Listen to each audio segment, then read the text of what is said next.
స్థానిక సంస్థల ఎన్నికలు చాలా దగ్గరలో ఉన్నాయి. మున్సిపాలిటీలు, మున్సిపల్ కార్పొరేషన్స్, పంచాయతీలు, ఎంపీపీ, జెడ్పీ వరుసనే ఉన్నాయి ఇక ఎలక్షన్స్. సో వీటిల్లో కూటమి పరిస్థితి ఎలా ఉండే అవకాశం ఉంది? ఇదే పరిస్థితి ఉంటే హై లెవెల్ క్యాడర్లోనే ఇలాంటి పరిస్థితి ఉంటే లో లెవెల్ క్యాడర్లో దాదాపు కలిసే పరిస్థితులు ఉండవు, ఎప్పుడు కొట్టుకునే పరిస్థితులే ఉంటాయి. అవి స్థానిక సంస్థల ఎన్నికల మీద ఎక్కువ ప్రభావం చూపిస్తాయి. ఎమ్మెల్యే ఎలక్షన్స్ కంటే కూడా స్థానిక సంస్థల ఎన్నికల మీద వీటి ప్రభావం ఎక్కువ ఉండొచ్చు. మరి ఈ పరిస్థితుల్లో ఎన్నికలకు వెళ్ళే అవకాశం ఉందా? ఇలాగే ఉంటే సఖ్యత లేకుండా, ఒకరి మీద ఒకరికి అండర్స్టాండింగ్ లేకుండా వెళ్తే రేపు పొద్దున కూటమి దెబ్బతినే అవకాశం లేదా? తెలుగుదేశం పార్టీకి మిత్రపక్షాలతో రాజకీయాలు చేయడం ఆ పార్టీకి కొత్త ఏం కాదు. కానీ ఇప్పటి వరకు మిత్రపక్షాలతో రాజకీయాలు వేరు, ఇప్పుడు వేరు. Telugu Desam party long run politics మిత్రపక్షాలతో ఎవరితో? వామపక్షాలతో చేసింది. అంటే వామపక్షాలు పెద్దగా ఆశించవు. ఎమ్మెల్యే ఎలక్షన్ అయిపోయినట్టు వాళ్ళు పనులు చేసుకుంటూ ఉంటారు. ఇక్కడ జనసేన రొటీన్ పొలిటికల్ పార్టీ, వామపక్షాల లాంటి పార్టీ కాదు. కాబట్టి జనసేనలో వెనకాల ఉండేవారు పవన్ కళ్యాణ్ గారు 5 కోట్ల మంది ప్రయోజనాల కోసం రాజీ పడచ్చు, కానీ కింద వాళ్ళు రాజీ పడరు. కింద వాళ్ళు మేము కూడా పైపించే వాళ్ళు ఉండలేదు. తెలుగుదేశం వైసీపీతో ఇంతకుముందు సంబంధాలు ఉండలేదు కదా, కొత్త వాళ్ళు ఏం కాదు, వామపక్ష పార్టీ లాగా వచ్చిన వాళ్ళు కాదు కదా. కాబట్టి ఖచ్చితంగా ప్రతి దాంట్లో షేర్ అడుగుతారు. పైపించి పవన్ కళ్యాణ్ గారికి అన్ని చోట్ల అభిమానులు ఉన్నారు.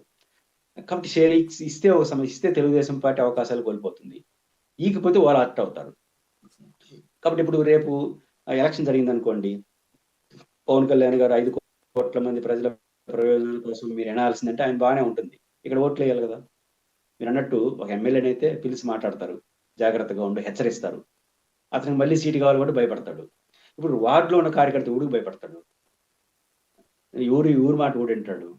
కాబట్టి ఖచ్చితంగా మిత్రపక్షాల మధ్య బీజేపీ పెద్ద సమస్య రాదు, కానీ జనసేన తెలుగుదేశం మధ్య పైన ఎంత ఐక్యత కూడా కింద ఆశించే వాళ్ళ సంఖ్య ఎక్కువ ఉంటుంది. కాబట్టి నేచురల్ గా సమస్యలు వస్తాయి. దీన్ని ఎట్ట పరిష్కరించుకుంటారో చూడాలి. వాళ్ళిద్దరి మధ్య వచ్చే సమస్య ఆటోమేటిక్గా వైసీపీకి లాభం వస్తుంది. ఎందుకంటే ఎంత నువ్వు పైన చెప్పినా వార్డులో పనిచేసిన వాళ్ళు చేతి వాటం ఆడ చూపించాలి, ఆడ చూపించేస్తారు. రెండు వైపులా చూపిస్తారు. జనసేన ఇస్తే తెలుగుదేశం అట్ట అవుతుంది, తెలుగుదేశం ఇస్తే జనసేన అట్ట అవుతుంది. పైపు చాలా చోట్ల ఏమంటారు, జనసేన సీటు జనసేన ఉంటుంది, పోటీ చేసేవాడు తెలుగుదేశం ఉంటాడు. గతంలో మనం ఎమ్మెల్యే ఎలక్షన్ చూసినాం, అప్పటికప్పుడు తెలుగుదేశం బుద్ధ వాడు మంచి పర్సన్, మాజీ డిప్యూటీ స్పీకరు, అప్పుడు తెలుగుదేశం జనసేన చేరి పార్టీ అభ్యర్థి అయిపోయినాడు. ఇప్పుడు వైసీపీ నుంచి వచ్చినోడు వేరే సంగతి, కానీ మిత్రపక్షాన్ని నుంచి ఈ పక్క నుంచి ఆ పక్కపోతే ఆయన ఎట్ట చూస్తారు. కాబట్టి అట్లాంటి పరిస్థితి మళ్ళీ ఇప్పుడు ఎమ్మెల్యేలు అయితే ఒప్పుకునేశారు. వార్డులో అక్కడ జరిగింది అనుకోండి, ఆ జనసేన ఉండే యాక్టివిస్టు సీటు జనసేనది, తెలుగుదేశం వాడు అప్పటికప్పుడు వచ్చి కార్పొరేటర్ గా పోటీ చేశారు అనుకోండి, జడ్పీటీసీగా పోటీ చేయండి, వాళ్ళకి మండుతుంది ఎవరికి అక్కడ ఉన్న కార్యకర్తకి. కాబట్టి ఇట్లాంటి పంచాయతీలు ఎన్నో వస్తాయి, అవన్నీ చూడాలి. ఏదైనప్పటికీ కూడా మిత్రపక్షాల మధ్య వస్తుంది. అంటే ఎన్నికలు వీలైన త్వరగా పెడితేనే పెడతారు. మీకు డిసెంబర్ ఈ సంవత్సరంలో ఎలక్షన్లు పెట్టకపోతే మళ్ళీ పెట్టలేరు. ఎందుకంటే ఇప్పుడు 2.5 సంవత్సరం మళ్ళీ ఉంటుంది ప్రభుత్వం. కాబట్టి కొంచెం అధికారం ఉన్న అడ్వాంటేజ్ ఉంటుంది. ఇప్పుడిప్పుడే రచ్చలు స్టార్ట్ అవుతున్నాయి, కొంచెం లేతగా ఉంది గొడవలు.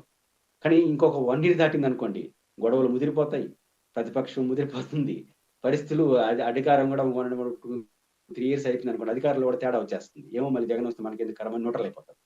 కాబట్టి ఇంకో 1 year దాటితే ఎలక్షన్సే పెట్టలేని పరిస్థితి వస్తుంది. కాబట్టి ఇప్పుడు ఎలక్షన్స్ పెట్టడానికే ప్రభుత్వం సిద్ధపడొచ్చు. నాకు తెలిసి ఈ సంవత్సరం ఆఖరికి ఎలక్షన్స్ పూర్తి చేస్తాను అనుకుంటున్నాను. ఇది సరైన సమయం. అది భిన్నంగా పోతే మాత్రం ఈ పరిస్థితులు మరింత పెరుగుతాయి.